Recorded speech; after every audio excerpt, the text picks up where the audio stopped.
Hi, I'm Thomas. I'm the owner of Minecraft Frontiers, and I'm also the dev on the project. So I'm the guy behind all the custom plugins and features that we're going to offer when we release. This video is the first of many to let you see what we're planning and to kind of help you understand our vision better.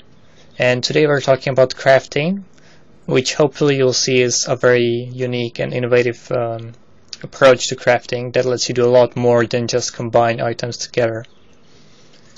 So the way vanilla crafting works is really simple. You just combine items together, and basically you can do the best items just right from the start as long as you have the ingredients.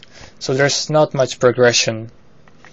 So the one way you can add progression is make crafting skill based. So say you start with skill level 0 and you can just craft things out of wooden blocks.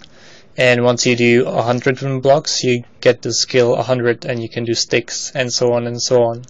But this is like a really tedious way to go about crafting progression, because in the end you just have to make so many wooden blocks and so many wooden sticks before you can actually make the wooden sword, that by the time you actually make the wooden sword you're super bored and super tired of crafting.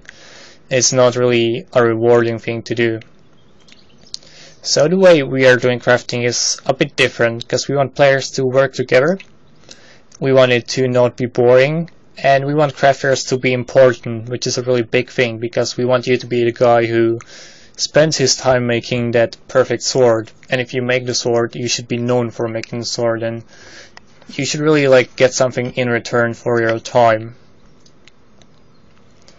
So the way we actually do crafting is we break up the items into different parts that kind of make sense in the lore. So if you're a lore freak and you like the stories and like things making sense, you'll really like this system. So for example, a wooden sword would consist of a wooden blade, a wooden gourd and a wooden hilt. And you would have to make these three items individually before you can combine them into the sword. And these items would have really different parts to them and different materials you would need. So for the wooden sword it would be quite simple. You would just need to process the wood at a sawmill, and you would need some hide for the hilt.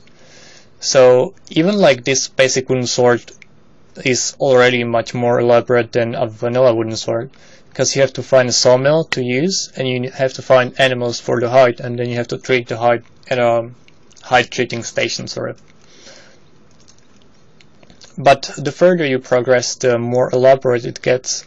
So to really make the best swords, you need to invest a lot of time into crafting.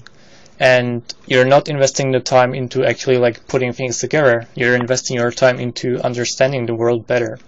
Because to make the best sword, you would need to know the recipe, because the recipes are quite complex. So you would either have to find the recipe somewhere or get the NPCs to get to know you better, so they actually tell you the recipe and how it works. So you actually have to know how the recipe works. Then you would need to get to know the fighters and the ones that quest and kind of venture around and kill stuff to bring you the rare materials that you need for your sword. But you'd also need to talk to the politicians to build you structures that you could use to harvest stuff and to process your stuff. So you'd need to talk to the town mayor and get him to build you a new blacksmith place to actually process the sword.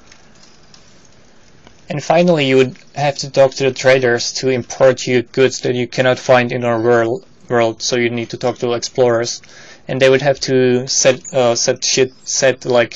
ships out to the sea, to different islands, to kind of bring you the goods that you cannot find.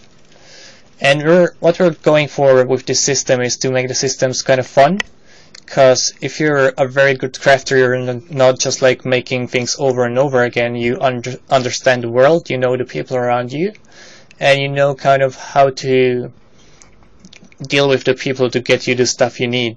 And hopefully this will let you kind of really enjoy crafting and get into crafting deep. And if you want to spend the time to become the guy who makes swords, people will know you for making swords, and it's a lot of depth, but it's not boring depth. Hopefully it's fun depth. So I hope you enjoyed this devlog, and I'll talk to you soon about our different features we're planning.